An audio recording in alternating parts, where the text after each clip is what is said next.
እንደምን ከረማችሁ? እግዚአብሔር አምላካችን እናመሰግናለን። ዛሬ ስለ በለዓም ትምህርት እናያለን። የበለዓም ዶክትሪን ወይም ደግሞ የበለዓም ትምህርት የሚለው በመጀመሪያ ራዕይ መጽሐፍ ምዕራፍ 2 ቁጥር 14ን አነባዋለሁ። ዳሩ ግን ለጣዖት የታረደውን እንዲበሉ እንዲሴስኑ በእስራኤል ልጆች ፊት ማሰናከያ ሊያኖርባቸው ባላቅን ያስተማረ የበለዓምን ትምህርት የሚጠብቁ በዚያ ከአንተ ጋር ስላሉ የምነቅፍበት ጥቂት ነገር አለኝ ይላል። ደግሜ አነባዋለሁ። ዳሩ ግን ለጣዖት የታረደውን እንዲበሉና እንዲሴስኑ በእስራኤል ልጆች ፊት ማሰናከያ ሊያኖርባቸው ባላቅን ያስተማረ የበለዓምን ትምህርት የሚጠብቁ በዚህ ከአንተ ጋር ስላሉ የምነቅፍበት ጥቂት ነገር አለኝ ይላል። እንጸልይ። እግዚአብሔር አምላካችን ሆይ ዛሬም በኢየሱስ ስም በሕያው ቃል ስለምታስተምረን እናመሰግናለን። ጸጋህ ያግዘን። እኔም ባሪያ በፍጹም ግልጽነት መናገር እንድችል እርዳኝ። የሚሰሙ ሁሉ የቃልህ ጸጋ፣ የቃልህ በረከት፣ የቃልህ መንፈስ ያገኛቸው በኢየሱስ ስም አሜን። ዛሬ ደግሞ ስለ በለዓም ዶክትሪን ነው የምናየው። የበለዓም ትምህርት ዘመናትን ተሻግሮ ከዘኍልቍ መጽሐፍ ተነስቶ ወደ ራዕይ መጽሐፍ ሲደርስ እናያለን። ይሄ የሚያሳየው እንግዲህ ሰዎቹ ይሞቱ እንጂ መንፈሱ እንደማይሞት ነው የሚያሳየው። ሰዎቹ የዘሩት ዘር እንደማይጠፋ ነው የሚያሳየው። ክፉም ዘር እንዝራ መልካምም ዘር እንግዲህ ዘመናትን ተሻግሮ እንደሚሄድ የሚያስተምረን ነው። ጴርጋሞን ቤተክርስቲያን የመጣላት መልእክት ነው። ዳሩ ግን ለጣዖት የታረደውን እንዲበሉ እንዲሴስኑ በእስራኤል ልጆች ፊት ማሰናከያ ሊያኖርባቸው ባላቅን ያስተማረ የበለዓምን ትምህርት የሚጠብቁ በዚህ ከአንተ ጋር ስላሉ የምነቅፍበት ጥቂት ነገር አለኝ ይላል። ጌታ ኢየሱስ ክርስቶስ ጴርጋሞን ቤተክርስቲያን ምንድነው የሚላት? የምነቅፍበት ነገር አለኝ። ምንድነው የሚነቅፍባት ነገር? ዳሩ ግን ለጣዖት የታረደ እንዲበሉ እንዲሴስኑና በእስራኤል ልጆች ፊት ማሰናከያ ሊያኖርባቸው ባላቅን ያስተማረ። ይሄንን ትምህርት ሲያስተምር ያየ ሰው የለም። እግዚአብሔር ብቻ ነው ያየው። እግዚአብሔር ስላየም ነው የገለጠው። እግዚአብሔር ስላየ ነው በአዲስ ኪዳንም በብሉይ ኪዳንም ተገልጦ ምናየው። ሙሴ አላየም፣ የእስራኤል ሕዝብ አላየም ምን እንደተመከረባቸው ምን እንደተባለ። በለዓም አረግምም ብሎ ባርኮ ይውጣ እንጂ ነገር ግን ክፉ ምክር መክሯቸው እንደወጣ የእግዚአብሔር ቃል ይናገራል። ምንድነው የመከረው? ለጣዖት የታረደን እንዲበሉ እንዲሴስኑ በእስራኤል ልጆች ፊት ማሰናከያ ሊያኖርባቸው ባላቅን ያስተማረ የበለዓም ትምህርት የሚጠብቁ በዚህ ካንተ ጋር አሉ። የበለዓም ትምህርት የሚጠብቁ ማንን ያስተማረ? ባላቅን ያስተማረ የሞዓብን ንጉስ። ማን? በለዓም። አያችሁ፣ ዶክትሪን አስተምሮ ነው ይሄ ነው። ዶክትሪን ዲተርማይን የሚያደርገው ነገር አለ፣ የሚወስነው ነገር አለ። አንደኛ ካራክተር ላይ፣ ካራክተር ማለት ባህሪያችን ላይ what we are ማን እንደሆነ ይወስናል። አንድ ሰው በተማረው ነገር እድሜ ልኩ ሊኖር ይችላል። እስከ እርጅና እስከ ሽበት ልጅም በሚሄድበት መንገድ ምራው እስከ ሽበት እስከ ሽምግልና ከዛ ፈቅ አይልም።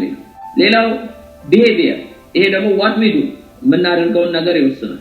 ምን እንደምናደርግ ማን እንደሆነን። ሌላው ደግሞ ዴስቲኒ where we go የት እንደምንሄድ ይወስናል። ሰዎች በተማሩት ትምህርት መንግስተ ሰማያት ይገባሉ። ሰዎች በተማሩት ትምህርት ሲኦል ይገባሉ ወይም ገሃነመ እሳት ይወርዳሉ። ሰዎች በተማሩት ትምህርት ብዙ ነገር ያደርጋሉ። ባህሪያቸውን ቢሄቪየራቸውን ተጽዕኖ ስለሚያመጣ ሰዎች የተማሩት ትምህርት ብዙ ነገር እንዲያደርጉ ያደርጋቸዋል። ካራክተራቸው፣ ማንነታቸው፣ አይደንቲቲያቸውን ሁሉ ሊያስለውጥ ይችላል። ለምሳሌ አንድ ሕፃን ልጅ ሲወለድ ኢኖሰንት ሆኖ ነው የሚወለደው እና ያ የተወለደው ልጅ ግን በሚሄድበት መንገድ አስተምሮ ያንን ሰው እግዚአብሔር ጣልቃ ካልገባ በቀር ለቃሊቻም የተሰጠ ሰው ያው ያጋንንትን ትምህርት ተምሮ ያድጋል። ነገ አስማተኛ ሟኛም ሊሆን ይችላል። በመንፈሳዊ ነገር በጤናማ መሄድ በሰኩላር ብቻ ሰው ያስተማሩትን ሆኖ ይቀራል። ያ ነገር ደግሞ እስከ ሽበት እስከ ሽምግልና ድረስ ሊሄድ ይችላል። ምክንያቱም ካራክተሩ ላይ ተጽዕኖ ስለሚያመጣ። ስለዚህ የምንማረው ነገር ማወቅ አለብን ማለት ነው። አንደኛ ዶክትሪን ዲተርማይን የሚያደርገው የኛን ካራክተር ላይ ማንነታችን ላይ። ሁለተኛ ቢሄቪየር ማለት ደግሞ what we do ምን እንደምናደርግ በዕለት ኑሯችን ሁሉ። ሌላው ደግሞ የት እንደምንሄድ ዴስቲኒያችን ላይ ዲተርማይን ያደርጋል። ስለዚህ በምንማረው ነገር ላይ መጠንቀቅ ይኖርብናል ማለት ነው። ዳሩ ግን ለጣዖት የታረደውን እንዲበሉ እንዲሴስኑ በእስራኤል ልጆች ፊት ማሰናከያ ሊያኖርባቸው ባላቅን ያስተማረ። አያችሁ፣ ባላቅን አስተምሮታል ማለት ነው። ማን? በለዓም። ምንድነው ያስተማረው? የእስራኤል ልጆች እንዲሴስኑ ጣዖትን እንዲያመልኩ ለባላቅ ምክር መክሮት አስተምሮት ነው ሄደው እና ያ የበለዓም ትምህርት ይባላል። ዘ ዶክትሪን ኦፍ በለዓም። እስቲ የበለዓምን ትምህርት ምን አይነት እንደሆነ እንመለከታለን። በሁለት ይከፈላል። ከዛ በፊት ግን የበለዓም ትምህርት በመጀመሪያ ኑፋቄ እንደሆነ እንወቅ። ኑፋቄ ነው ማለት ፎልስ ዶክትሪን። የበለዓም ትምህርት ኑፋቄ ነው። ስለዚህ ኑፋቄነት ማለት የስህተት ትምህርት ማለት ነው። ኑፋቄ የሚለው ቃል ምንጩ የመጣው ከግዕዝ ነው። ነፊቅ ይባላል። ነፊቅ ከሚል ከግዕዝ ወርድ የመጣ ነው። ነፊቅ ማለት ደግሞ አንድ ነገር በቀጥታ ለሁለት መክፈል ወይም መሰንጠቅ ማለት ነው እና ነፊቅ ማለት መክፈል፣ መተርከክ፣ መሰንጠቅ የሚል ሐሳብ አለው። ኑፋቄ ከሚለው ጋር ስናስተያየው በምን መልኩ ነው የምናየው? ጎዶሎ የሆነ ሙሉ ያልሆነ ነገርን መቀበል ማለት ነው። ስለዚህ ያልተሟላ ነገር፣ ጎዶሎ የሆነ ነገር መቀበል ማለት ነው እና ስለዚህ ያ ኑፋቄ ይባላል። ሙሉ ትምህርት ያልሆነ፣ ትክክለኛ ያልሆነ፣ ስለዚህ ይሄ ኑፋቄ ይባላል። የበለዓም ትምህርት እንደዚህ አይነት ነው። በረከት አለበት፣ መርገምም አለበት። እዚህ የእግዚአብሔርን ሕዝብ እግዚአብሔር እንዲባርክ ሲያደርገው፣ እዚህ ደግሞ ያንኑ የባረከውን ሕዝብ እንዲሰናከል የሚያደርግ ደግሞ ስራን ሲሰራ እናያለን። የበለዓም ትምህርት እንግዲህ ያው በሁለት ከፍለን እናያለን። በተለይ ከ10ቱ ትእዛዛት ሁለቱን የሚቃወም ሁለቱ የእግዚአብሔር ቃል ምን ይላል? በዘጸአት ምዕራፍ 20 ከቁጥር 4 እስከ 5 ላይ እንደዚህ ይላል። በላይ በሰማይ ወይም በታች በምድር ካለው ወይም በውሃ ውስጥ ከሚኖሩ ነገሮች ማናቸውንም ምስል ለራስህ ጣዖት አታብጅ፣ አትስገድላቸው፣ አታምልካቸው የሚል ይሄ እንግዲህ እግዚአብሔር በ10ቱ ትእዛዛት ላይ የመጀመሪያ የሰጠው ትእዛዝ ነው። ምክንያቱም እግዚአብሔር በላይ በሰማይ ወይም በታች በምድር ካለው ወይም በውሃ ውስጥ ከሚኖሩ ነገሮች በማናቸው ምስል ለራስ ጣዖት አታብጅ። እግዚአብሔር ጋዲዝ ኢንቪዚብል፣ እግዚአብሔር መንፈስ ነው። ስለዚህ እኔ በምስል አልመሰልም ማለት ነው እና አትስገድላቸው፣ አታምልካቸው። ይሄ ፍጡራንን አታምልክ፣ የተፈጠረውን ነገር አታምልክ። እኔ እግዚአብሔር መንፈስ ነኝ፣ ኢንቪዚብል ነኝ። ስለዚህ ሌላ ምንም ኢሜጅ አትስራ፣ ምንም ምስል አትስራ ብሎ ትእዛዝ ሰጥቷል። እግዚአብሔር ጣዖትን እንዳያመልኩ በዘጸአት ላይ ምዕራፍ 20 ቁጥር 4 እስከ 5 የተናገረው ነው። ስለዚህ ጣዖት አምልኮን እንዲያመልኩ ነው ያደረገው በለዓም። ይሄ ማለት አጌንስት የሙሴን ሕግ ወይም ደግሞ 10ቱን ትእዛዛት አንዱን አጌንስት ሲያደርግ ነው። ሁለተኛው የበለዓም ትምህርት ዘጸአት 20 ቁጥር 14 ላይ ደግሞ አታመንዝር ይላል። ይሄ ፊዚካሊ ፎርኒኬሽን ሮንግ የሆነ ሴክሹዋል ኢንተርኮርስ ማድረግ ማለት ነው። ስለዚህ የተሳሳተ እርኩሰትን ማድረግ በእግዚአብሔር ዘንድ ጸያፍ ነው ነው። አሁን እንግዲህ በመንፈስም እንዳያመነዝሩ በስጋም እንዳያመነዝሩ ነው እግዚአብሔር የተናገረው። ይሄ ከ10ቱ ትእዛዛት እንግዲህ ሁለቱ ጣዖት አታምልክ፣ አታመንዝር የተባለ ነው። የበለዓም ትምህርት ደግሞ ሁለቱን እንዲያደርጉ የሚያደርግ ነው።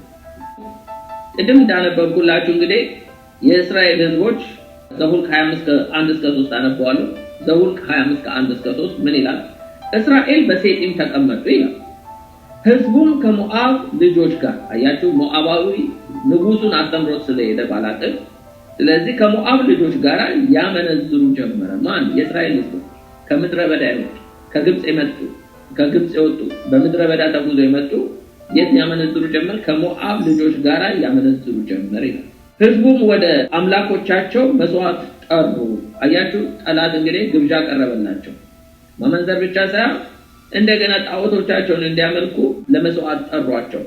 ሕዝቡም በሉ፣ ወደ አማልክቶቻቸው ሰገዱ። ማን? የእስራኤል ሕዝብ ከየት የመጣ? ከግብጽ የወጣ እግዚአብሔር በምድረ በዳ የመራው፣ በተለይ ደግሞ በምድረ በዳ የተወለደው ሕዝብ ሁሉ ሞዓብ ሴቶች ጋር ማመንዘር ጀመሩ። ይህ ብቻ አይደለም፣ በሞዓብ ምድር ጣዖት ማምለክ ጀመሩ። እስራኤልን ብዔልፌጎርን ተከተለ። ብዔልፌጎር ማለት ሞዓባውያን የሚያመልኩት ጣዖት ማለት ነው። የአሕዛብ አማልክት አጋንንት ናቸው። የእግዚአብሔርን ቁጣ በእስራኤል ላይ ነደደ። አያችሁ፣ የእግዚአብሔር ቁጣ ምንድነው? አንደኛ በስጋ ሴሰኑ፣ ሁለተኛ በመንፈስ ሴሰኑ። ሁለት አይነት ሴሰኝነት። በመንፈስ እግዚአብሔርን ትተው የተፈጠረውን ነገር ማምለክ ጀመሩ፣ ፈጣሪን ትተው። በስጋ ደግሞ እስራኤሎች ከእስራኤላዊ በቀር ከሌሎች ሴቶች ጋራ ጣዖት አምላኪዎች አሕዛቦች ጋራ መጋባትም መውለድም አይችሉም። አሕዛቦች ጋር ምንም ህብረት የላቸው፣ የራሳቸውን ወገን ብቻ። ነገር ግን እነዚህ ያውም እኮ ጋብቻ አይደለም የፈጸሙት፣ ምንዝርና እኮ ነው አደረጉ የሚለው እና ይሄ የበለዓም ትምህርት ነው። በለዓም እንግዲህ በትምህርቱ ሞዓብን ንጉስ እንዲያደርግ ነው መክሮት የሄደው እና ለዚህ ነው ምን ይላል? ዳሩ ግን ለጣዖት የታረደው፣ ይሄ ማለት በመንፈሳዊ መንዘርና ነው፣ እንዲበሉ እንዲሴስኑ በእስራኤል ልጆች ፊት ማሰናከያ ሊያኖርባቸው ባላቅን ያስተማረ የበለዓምን ትምህርት የሚጠብቁ። ይሄ ትምህርት ነው እንግዲህ አስተምሮ ሄደ። የእስራኤልን ህዝቦች በመርገም አትረግማቸው፣ የተባረከ ህዝብ ነው ብሏል። በጦርነትም አትችላቸው፣ ምክንያቱም እግዚአብሔር ነው ተዋጊያቸው። እነሱን ማሸነፍ የምትችለው አለ በለዓም እንግዲህ ባላቅ ወደ ግብዣ ጥሯቸው፣ ወደ ጣዖት አምልኳቸው ጥሯቸው፣ ከሴቶች ጋር ያመንዝሩ፣ ያን ጊዜ ራሱ እግዚአብሔር ተቆጥቶ ይቀስፋቸዋል ብሎ የሚገርማችሁ 23000 ህዝብ ነው ያለበት። ምን ይላል በአንደኛ ቆሮንቶስ ምዕራፍ 10 ቁጥር 8 ላይ እነርሱም አንዳንዶቹ እንደሴሰኑ በአንድ ቀን 2000 ከ3000 ማለት 23000 እንደወደቁ አንሴሰኑ ይላል። አያችሁ የበለዓም ትምህርት እንግዲህ በስጋም ሰዎችን እንዲያመነዝሩ ያደርጋል፣ የእግዚአብሔርን ቤተ መቅደስ እንዲረክስ ያደርጋል። እንደገናም ደግሞ በመንፈስ ከእግዚአብሔር ይልቅ ጣዖትን እንዲያመልኩ አድርጎ እግዚአብሔርን ያስቀናል፣ እግዚአብሔርን ያስቆጣል። እግዚአብሔር ደግሞ ቀናተኛ አምላክ ነው። የገዛ ህዝቡ ከግብጽ ምድር አውጥቶት ከባርነት ቤት አውጥቶት መና አብልቶት ታቦት አሰርቶ በመካከላቸው እያደረ ግን እግዚአብሔርን ትተው በኤልፌጎርን ወይም ጣዖትን የሞዓብን አምልኮ ማምለክ ማለት እግዚአብሔርን እንዲቀና ያደርጋል። በዚህ ጊዜ ተቆጣ እግዚአብሔር፣ 23000 ህዝብ አለቀ። ይሄ ነው እንግዲህ የበለዓም ትምህርት። የበለዓም ትምህርት ምንድነው? የነዚህ ሰዎች ዴስቲኒ ያበላሽ። ከነዓን ሊገባ ያለውን ህዝብ በአንድ ጊዜ 23000 እንዲያልቅ አደረገ። በጦርነት ገጥሞ ያላሸነፋቸው ወይም በጦርነት ሊዋጋቸው ያልቻለው በእርግማን ያልቻላቸው በኃጢአት በማሰራት ግን አሸነፋቸው። አያችሁ ዛሬ ዲያብሎስ የሚውጠውን ፈልጎ እንደሚያገሳ አንበሳ በዙሪያችሁ ይዞራል ይላል። የሚዞረው ምንድነው? ሊበላን ሊያኝከን አይደለም፣ ሊያስተን ሔዋንን እባብ በተንኮል እንዳሳታት ለክርስቶስ ካላችሁ ንጽህናና ቅንነት ምናልባት እንዳያወጣችሁ ብዬ እፈራለሁ ይላል ጳውሎስ። አያችሁ ተንኮለኛ ነው እባብ። ራሱ ዝርገማችሁ ቢል አይችልም። ለምን? የተባረከን ህዝቦች ነው። እንደገናም ደግሞ ልግጠማችሁ ቢል በጦርነት አይችልም፣ ምክንያቱም ተዋጊያችን እግዚአብሔር ነው። የቤተክርስቲያን የጋነብ ደጆች አይችሏል። እግዚአብሔር ነው ተዋጊ፣ ስሙም እግዚአብሔር ነው። ጉዳዩ ግን ምንድነው? የሚያሸንፈው እኛን ኃጢአት ማሰራት፣ አንድ በመንፈስ ሁለት በስጋ ሰዎችን ሴሰኛ ማድረግ የበለዓም ትምህርት ነው። ይሄ ትምህርት ታዲያ ዘኍልቍ 22 ላይ ብቻ ቀረ አይደለም። 22 23 ላይ ብቻ አይደለም የቀረው። ራዕይ መጽሐፍ ላይ መጥቶ በቤተክርስቲያን ውስጥ በጴርጋሞ ቤተክርስቲያን ውስጥ ይሄ ነገር ተገኘ። ኢየሱስ ክርስቶስ ምን አለ? ዳሩ ግን ለጣዖት የታረዱትን እንዲበሉ እንዲሰስኑ በእስራኤሎች ፊት ማሰናከያ ሊያኖርባቸው ባላቅን ያስተማረ የበለዓም ትምህርት የሚጠብቁ የበለዓምን ትምህርት መጠበቅ ማለት የሚሰስኑ አሉ ማለት ነው። በዛች ቤተክርስቲያን በዚያን ከአንተ ጋር ስላሉ እነዚህ በመንፈስ የሚሰስኑ በስጋ የሚሰስኑ ከአንተ ጋር አሉ፣ እሱን እነቅፍብሃለሁ ነው የሚለው ለጴርጋሞ ቤተክርስቲያን። የእግዚአብሔር ቃል ምንድነው የሚለው? ጳውሎስ ለቆሮንቶስ ሰዎች ሁለት ነገር ነው የሚላቸው። አንደኛ ቆሮንቶስ ምዕራፍ 10 ቁጥር 14 ላይ ከጣዖት አምልኮ ሽሹ ነው የሚለው። ሁለተኛ እንደገና አንደኛ ቆሮንቶስ ምዕራፍ 6 18 ላይ ከዝሙት ሽሹ ነው የሚለው። ከጣዖት ሽሹ፣ ከዝሙት ሽሹ። የበለዓምን ትምህርት እንዴት ነው የምናሸንፈው? በመጸለይ ብቻ አይደለም፣ በመሸሽ። ከጣዖት አምልኮ መሸሽ፣ ከዝሙት ሽሹ ነው የሚለው። አለበለዚያ ግን በጣዖት አምልኮና በዝሙት ሴሰኞች ከሆንን ከእግዚአብሔር ጋር ነው የምንጣለው። እኛና እግዚአብሔርን የሚያጣላ መንፈስ ምንድነው? የበለዓም ትምህርት ነው፣ የበለዓም ዶክትሪን። የበለዓምን ትምህርት በመሸሽ ነው የምናመጣው። ኤሊዛቤልም እንደዛው ነች። የኤሊዛቤል መንፈስ ያው መንፈስ ነው። ስለዚህ ምንድነው እንግዲህ የበለዓም ትምህርት የእስራኤልን ህዝቦች በስጋ እንዲሰስኑ በመንፈስ እንዲሰስኑ ከ10ቱ ትእዛዛት ሁለቱን እንዲተላለፉ አደረገ። ይሄን በማድረጋቸው 23000 ህዝብ በአንድ ቀን አለቀ። እንዳው የአሮን ልጅ ፊንሃስ በጦር ወግቶ እነዛን በድንኳን ውስጥ የሚሰስነውን የሞዓባዊቷን ሴትና እንደገናም ደግሞ ያንን እስራኤላዊ ወግቶ ባይጥል ኖሮ መቅሰፍቱ አይቆምም ነበር። መቅሰፍቱ ይቀጥል ነበር። ከ23000 የእግዚአብሔርን ቁጣ ያበረደው ያ ፊንሃስ የተባለ። አያችሁ ለምንድን ነው በለዓም እንደዚህ አይነት ምክር የመከረው? ሞከረ መርገም እንደማይችል ስላወቀ አስማት ማድረጉን ተወ ነው። አያችሁ ብዙ ጊዜ እኮ ሞክሮ ስላልሆነለት እንደ ቀድሞ ሄዶ እግዚአብሔር ጨርሶ እስራኤልን ህዝብ እንደባረከው ባወቀ ጊዜ እንደ ቀድሞ አስማት ማድረጉን ተወ ይላል። ለካስ እግዚአብሔርም ጋር የሚቀርበው የሚጠይቀውም ለካስ አስማት እያደረገ ነው። እግዚአብሔር ጣልቃ ገብቶ ነው እንጂ በለዓም እግዚአብሔርን አውቆት አይደለም። እግዚአብሔር በአስማት አይጠየቅም፣ በመተቱ አይጠየቅም።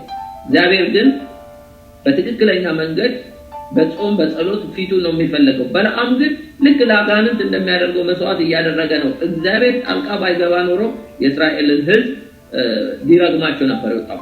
ግን የሚገርማችሁ እንደዛም ሟርተኛው ነው፣ እንደዛም መተተኛው ነው፣ እንደዛም አስማተኛው ነው። እግዚአብሔር ግን በሰይጣንም ላይ ስልጣን ስላለው መጥቶ ሬዚስት ሲያደርገው ሲቋቋመው እናያለን። በለዓምን አይደለም መልአክ ሁሉ ሲልክለት እናያለን።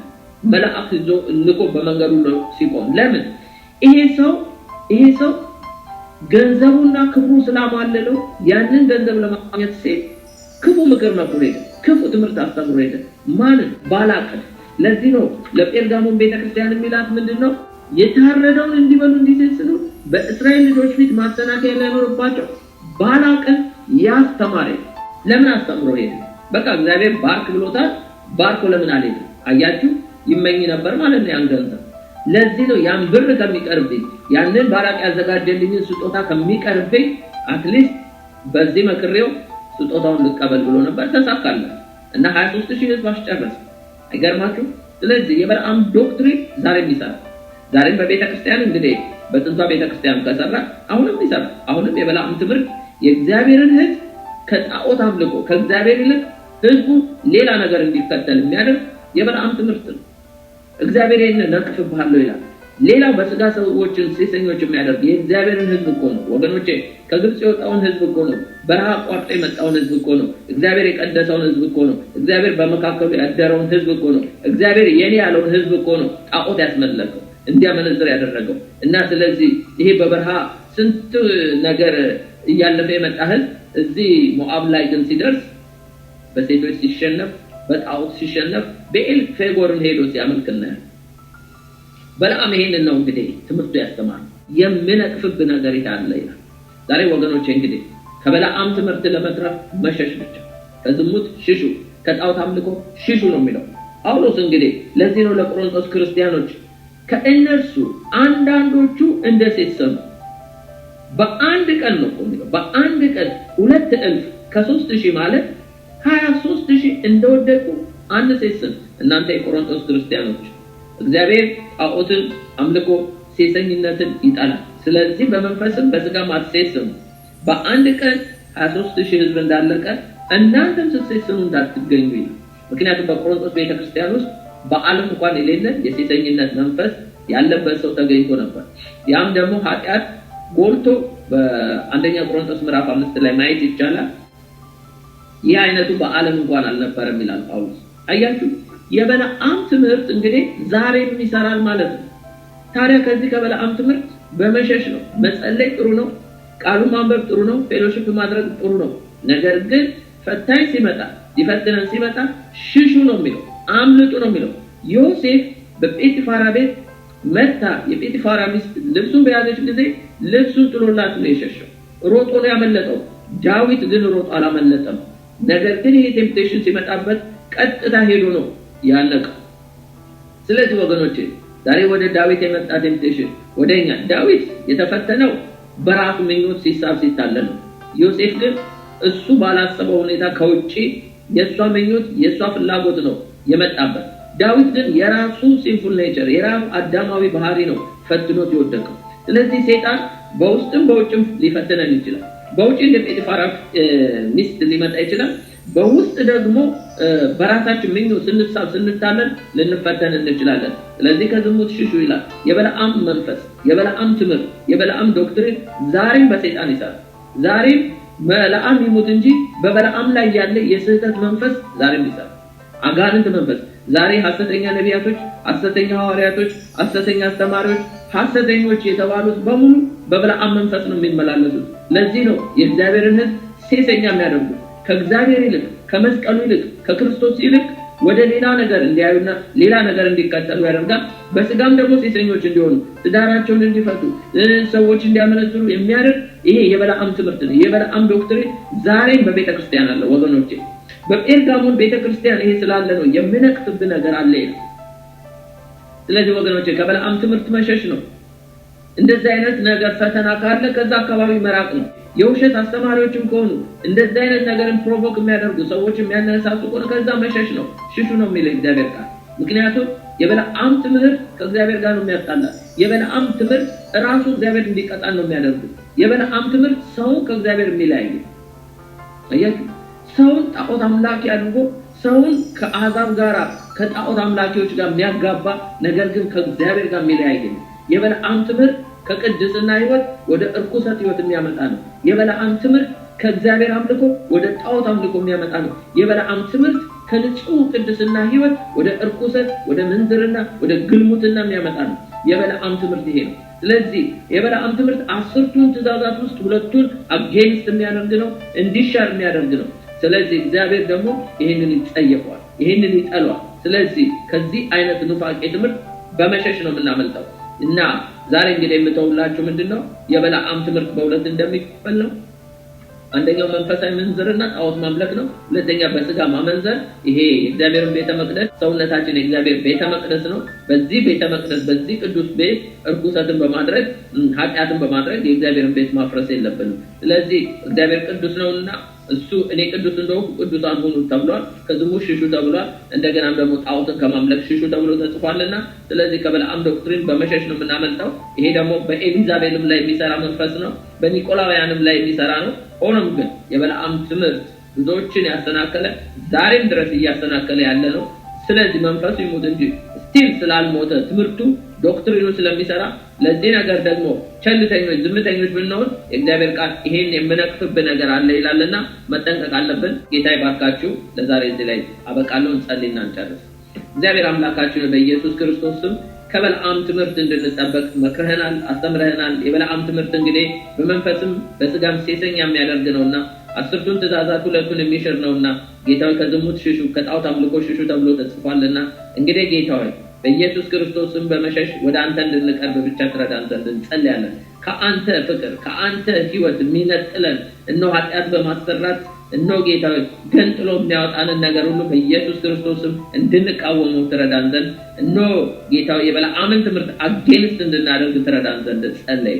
ጌታው በነገር ሁሉ እናመሰግናለን፣ ክብሩን ለአንተ እንሰጣለን። እንግዲህ ከክፉ ነገር ሁሉ ጠብቀን በኢየሱስ ስም አሜን።